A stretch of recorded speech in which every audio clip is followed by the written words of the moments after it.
salle et également pour ceux qui nous prennent sur Facebook.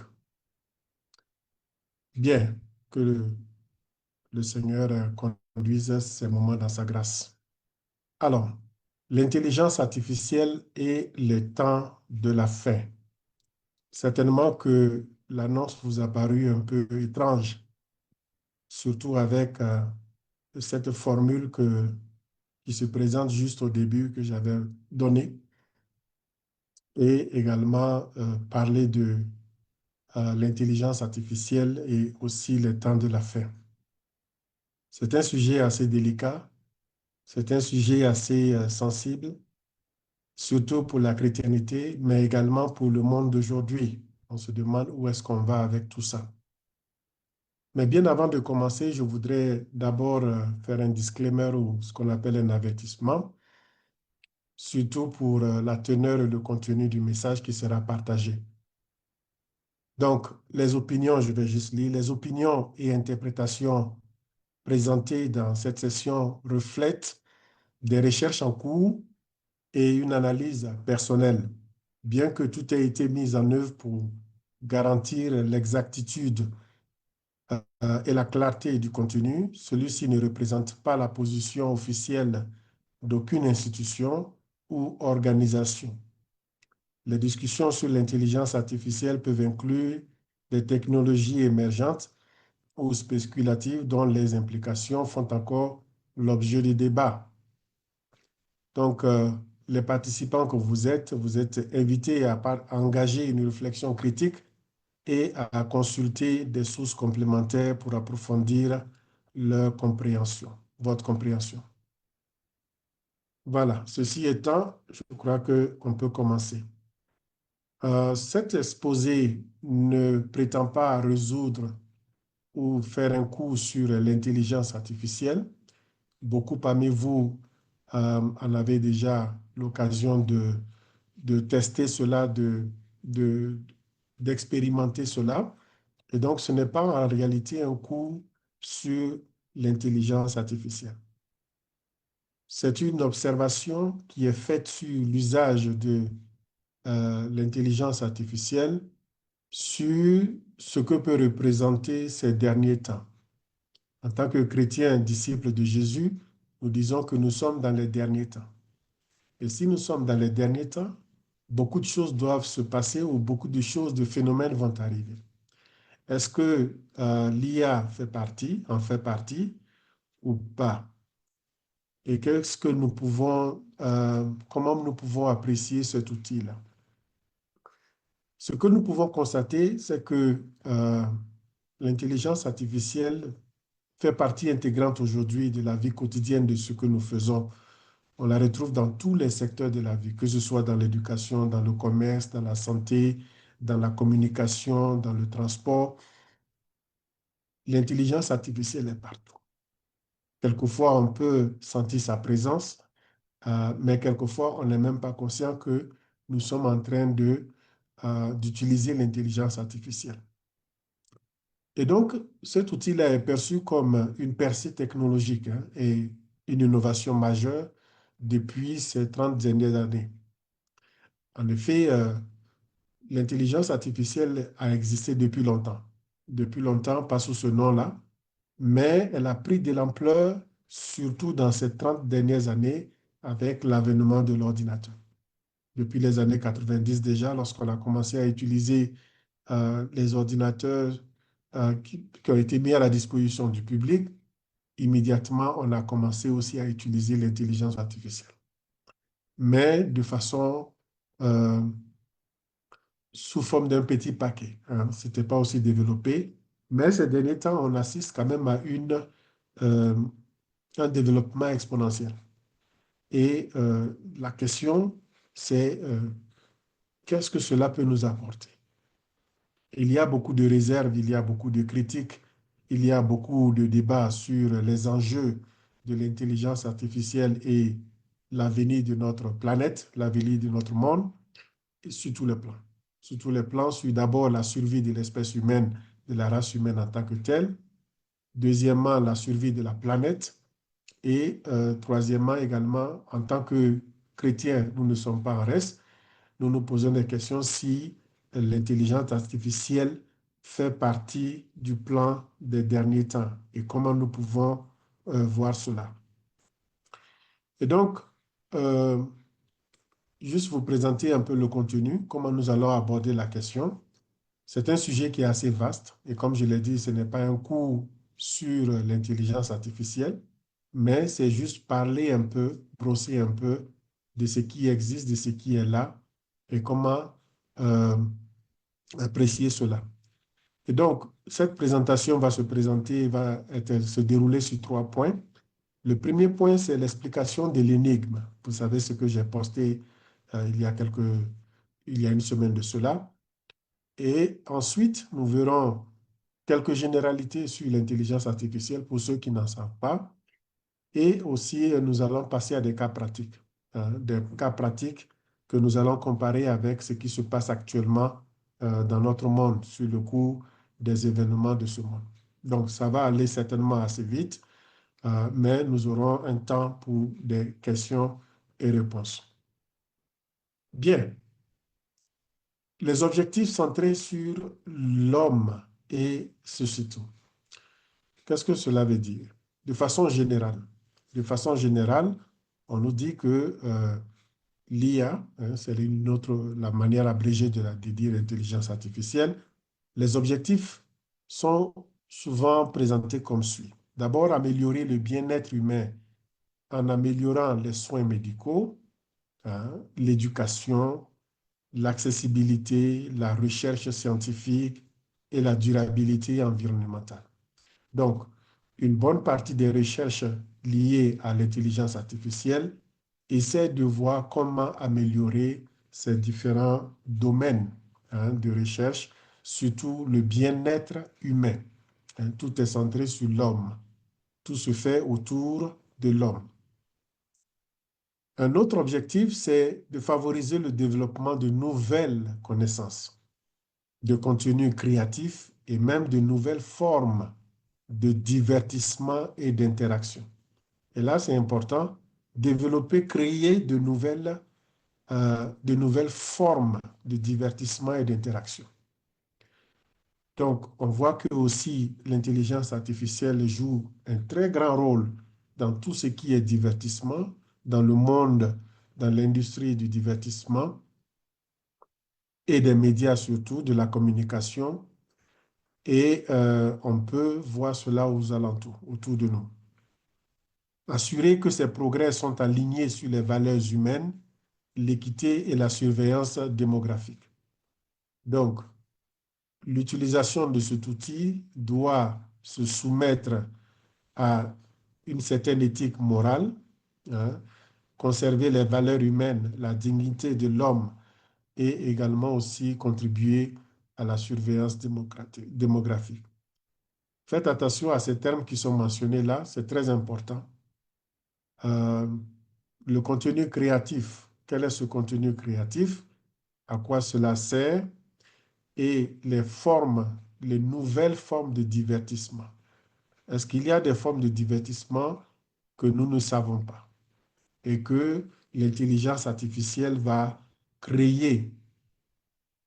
Ça veut dire que jusque-là, nous ne sommes pas encore au bout de notre surprise, de nos surprises déjà avec cette floraison de divertissement que nous avons. Divertissement et distraction. L'intelligence artificielle cherche également à offrir la transparence et l'explication dans les décisions automatisées, ce qui permet aux individus et à la société de comprendre et de faire confiance à ces systèmes complexes. De nos jours, il y a beaucoup de documents qu'il faut remplir en ligne, il faut faire sa demande de visa en ligne, il faut euh, remplir certains formulaires directement en ligne et il se pose un problème de décision. Lorsque vous remplissez un formulaire, par exemple, en ligne, qui est à l'autre bout qui prend la décision? Et si c'est laissé de façon automatique à l'intelligence artificielle d'analyser votre réponse afin d'apporter une décision, est-ce que cette décision-là n'est pas biaisée, par exemple? Donc, comment assurer que une certaine impartialité dans tout ce qui est, par exemple, ces activités automatisées en ligne, etc., qui utilisent l'intelligence artificielle. Comment s'assurer que une décision qui est venue, par exemple, d'un formulaire que vous avez rempli en ligne, hein, juste pour être terre à terre, la réponse vient, on vous dit, bon, vous n'êtes pas admissible ou vous n'avez pas ceci. Et donc, si c'est fait automatiquement, quelles sont les garanties que vous avez pour vous assurer la fiabilité de ces résultats-là? Et donc, les promoteurs de l'intelligence artificielle essaient, dans la mesure du possible, d'expliquer le mécanisme pour que, au moins, il y ait une sorte de transparence. Mais est-ce qu'il y a toujours transparence? C'est ça la grande question. Donc, ça, c'est de façon générale. Les objectifs, c'est inoffensif. Ça contribue au bien-être social, au bien-être de l'homme et de son environnement, la préservation de la nature, la préservation de l'écosystème, la santé, les découvertes de la santé, etc. Maintenant, euh, dans mes recherches, dans mes recherches et dans ce que j'ai observé, je me suis arrivé à dire, bon, qu'est-ce qui se cache derrière tout cela? Et moi, en tant que croyant, en tant que disciple de Jésus, quel est mon regard par rapport à l'utilisation de l'intelligence artificielle? Est-ce que c'est quelque chose qui sera un frein à l'expression de ma foi ou qui va me détourner, me distraire, ou bien c'est quelque chose que je peux faire usage pour davantage faire partager ma foi? Et donc, dans mes réflexions, je suis venu à mettre cette formule-là. Et voici l'explication de la formule que je vous donne. Donc, la formule dit ceci. Le P, c'est la probabilité, hein, la probabilité entre parenthèses. Donc, cette probabilité entre parenthèses qui est l'intelligence artificielle que vous voyez, le cerveau humain à côté. Donc, l'intelligence artificielle qui agit, qui se déroule en même temps que certaines interdictions liées à la Bible, par exemple dans Deutéronome chapitre 18, le verset 10 à 12, lorsque ces deux se mettent ensemble, c'est-à-dire que ces sont activées dans le même champ, dans notre monde d'aujourd'hui, c'est ça l'événement, cette probabilité-là va conduire à quoi? Donc, ça va déboucher sur quoi? Il y a la possibilité que cela conduise à une sorte de tentative de falsification ou de réduction de ce qui concerne le royaume de Dieu par le royaume de Satan. Et c'est ce qui est là sur votre droite avec ces lettres, ces caractères en hébreu et en grec. Donc ça, c'est de l'ancien hébreu. Certains l'ont reconnu, d'autres ne l'ont pas reconnu. Mais c'est le nom personnel de Dieu, hein, le Yod-He, Vav-He, qu'on appelle communément Yahweh ou Jéhovah, qui est au-dessus, hein, donc qui représente le royaume de Dieu. Et puis en dessous, vous avez euh, un texte grec, hein. C'est c'est une écriture grecque qui est tirée du livre de l'Apocalypse et qui fait référence au chiffre 666. Donc ça, c'est tiré du manuscrit de Jean, de l'apôtre Jean, et donc qui représente, disons, le royaume de Satan. Vous connaissez tous les derniers temps quand on parle de la bête, l'antichrist, etc., le faux prophète. Et puis vous avez la barre du milieu, ça veut dire que est-ce que c'est une tentative de réduire, de diviser, hein, la division, le royaume de Dieu. Et cela va aboutir à quoi?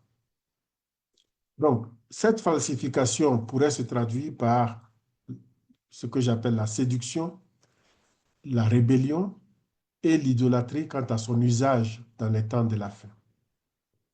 Donc, c'est ça le contenu en fait de la présentation d'aujourd'hui, qui est que j'ai essayé de simplifier sous cette formule-là.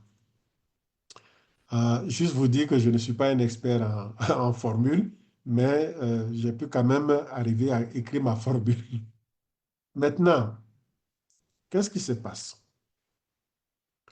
Et Deutéronome chapitre 18, pourquoi Deutéronome chapitre 18? Je vais vous expliquer ça plus tard, parce que ce texte-là, Deutéronome a été suggéré par l'intelligence artificielle lui-même. Donc, dans mes recherches, l'intelligence artificielle a suggéré ce texte-là. Et donc, je l'ai pris. Et qu'est-ce que le texte de Deutéronome nous dit? Il nous dit ceci, qu'on ne trouve chez toi personne qui fasse passer son fils ou sa fille par le feu. Hein. Ça, c'est le sacrifice Moloch, les sacrifices d'enfants. Et vous savez que de nos jours, il y a une recrudescence des sacrifices d'enfants, n'est-ce pas? Pour des raisons, pour certaines raisons. Personne qui exerce le métier de devin, donc la divination, d'astrologue, d'augure, de magicien, d'enchanteur, personne qui consulte ceux qui évoquent les esprits ou disent la bonne aventure, des personnes qui interrogent les morts, car quiconque fait ces choses est en abomination à l'Éternel.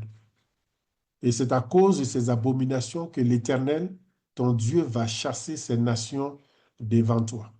Donc voici ce que Deutéronome, le contenu de Deutéronome. Maintenant, lorsque vous prenez cela dans le contexte de ces derniers temps, et vous prenez l'intelligence artificielle qui se manifeste aussi, à quoi cela va aboutir? Donc, ça, c'est ce que j'ai donné comme idée. Maintenant, j'ai interrogé l'intelligence artificielle.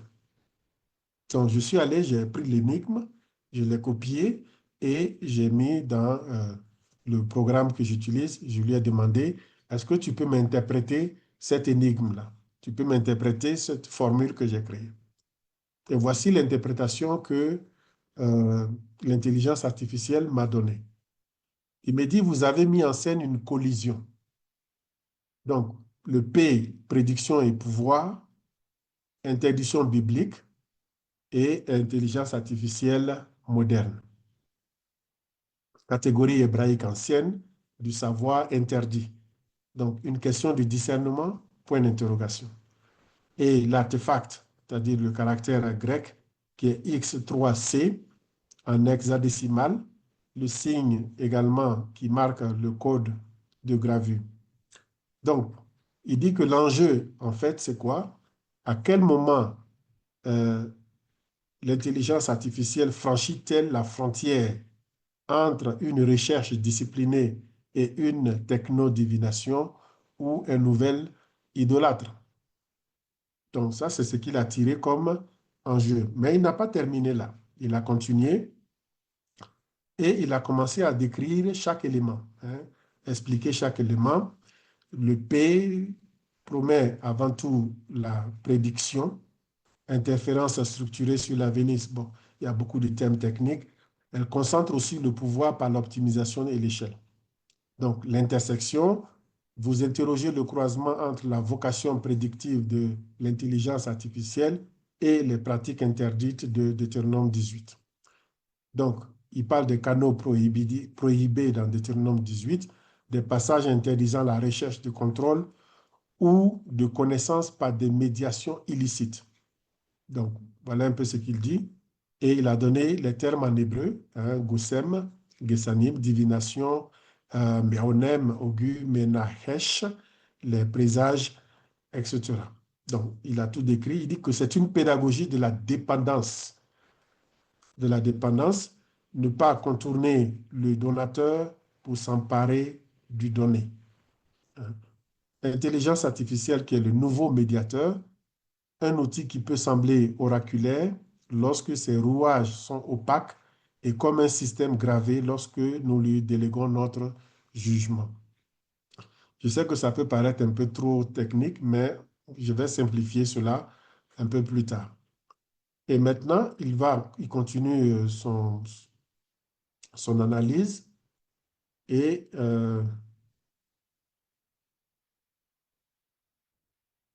excusez-moi. J'attends qu'il passe à la prochaine phase. Et donc, il a fait cette analyse, hein. Le programme a fait cette analyse. Juste excuser le temps que il passe à une autre page. Et il serait bon de rester en prière parce que j'ai eu quand même pas mal d'oppositions et d'attaques en préparant ce document-là. Donc, je comprends le contexte assez sensible de ce que je suis en train de dire.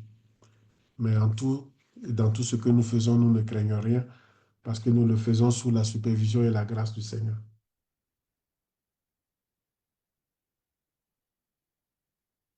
OK. Je pense que euh,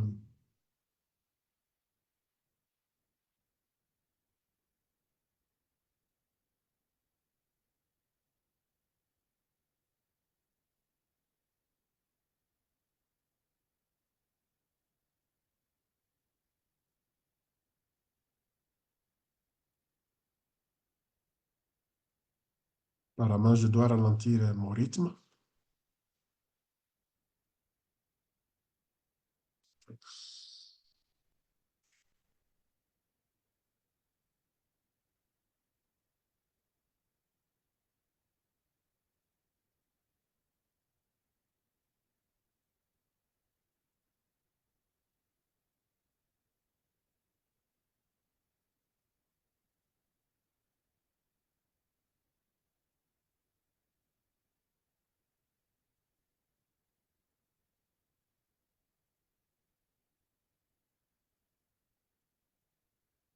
OK. Nous patientons un peu. Je crois que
voilà.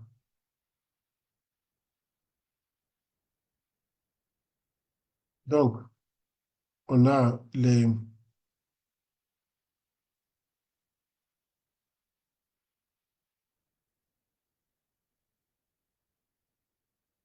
J'espère que vous me suivez. Si quelqu'un est dans la salle, peut me faire signe.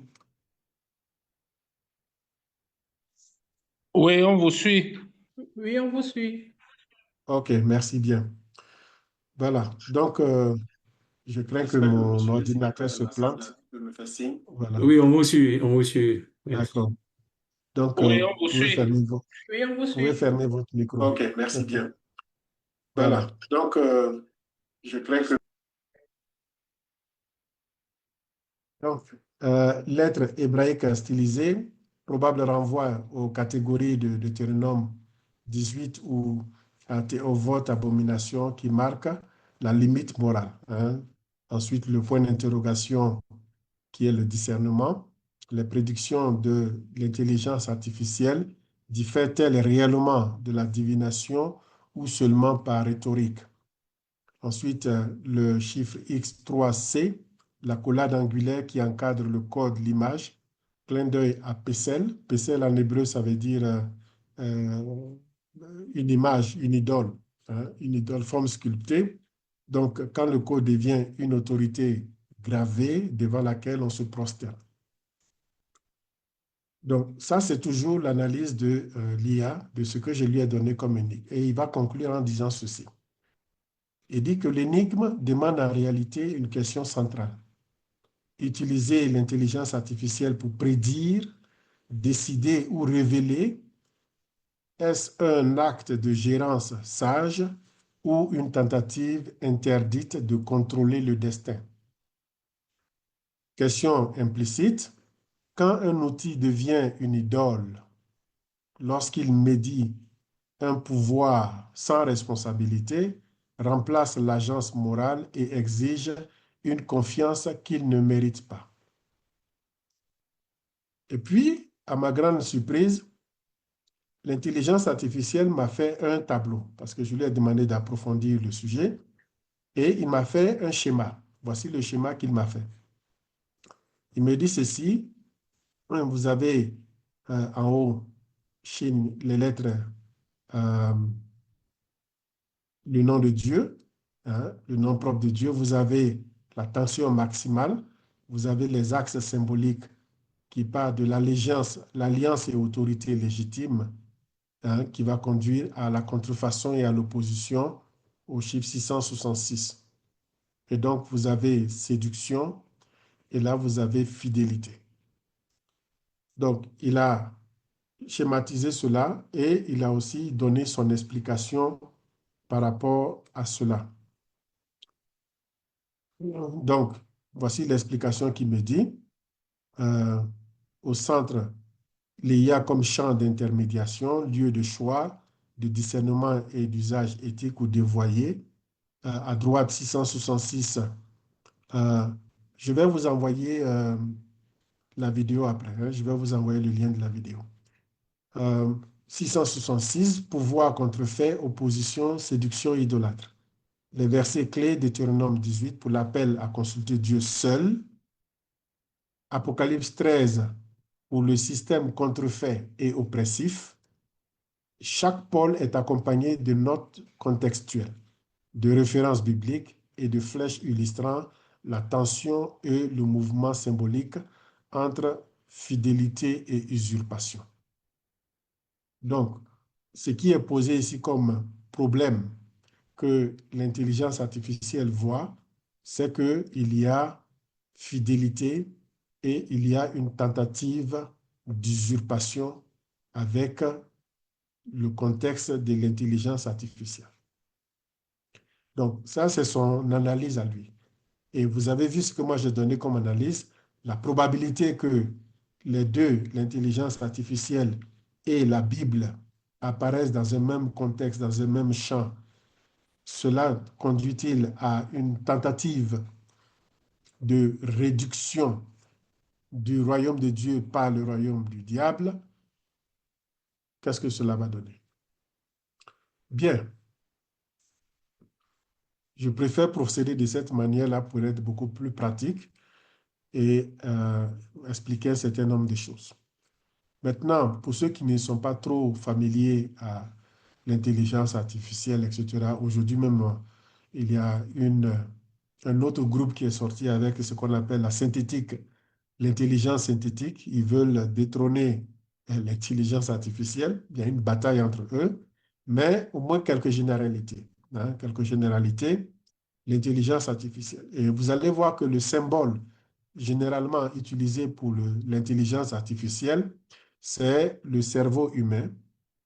Et vous avez des nodes, hein, et vous avez comme une sorte de, je ne sais pas comment on appelle ça en français, chip, c'est-à-dire euh, quelque chose qui est mis dans le cerveau de l'homme, hein, voilà.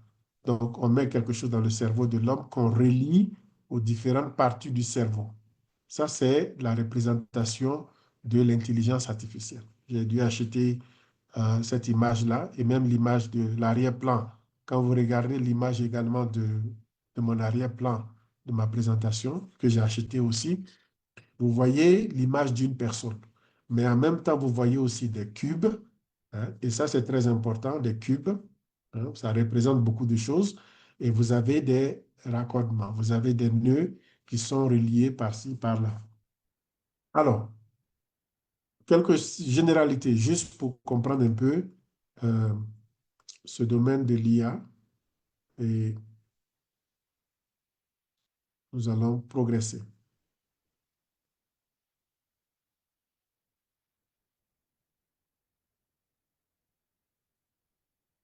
Tout nous ralentit. Excusez-moi.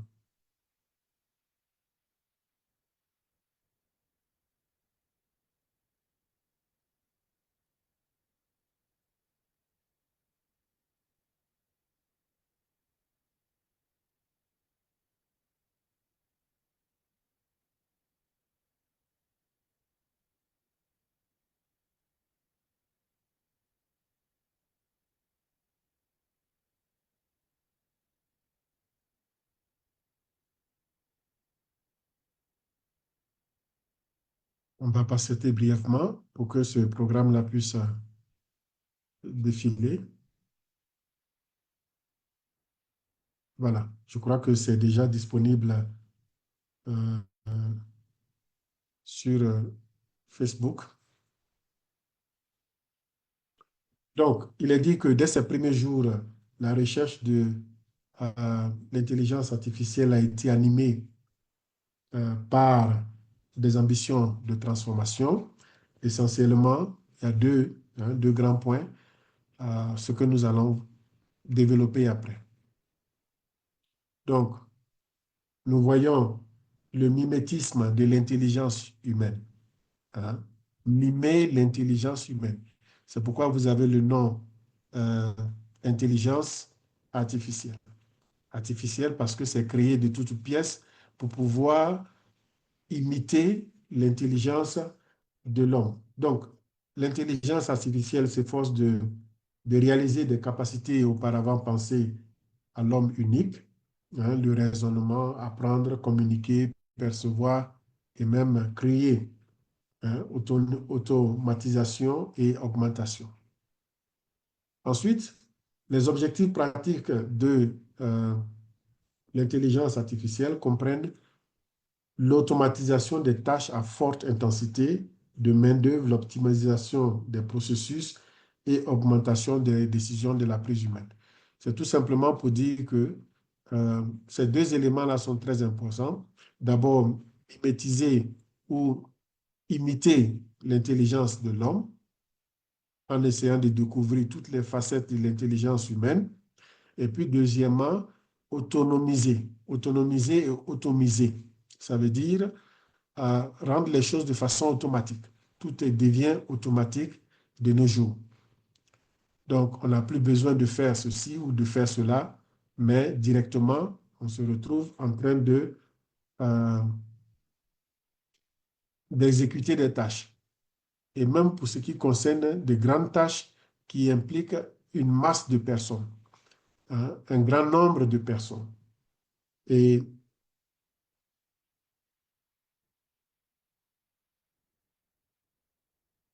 maintenant, nous allons aborder les 5 aspects du contrôle digital. Vous savez que l'intelligence artificielle, un des aspects les plus importants de ces activités, c'est de contrôler.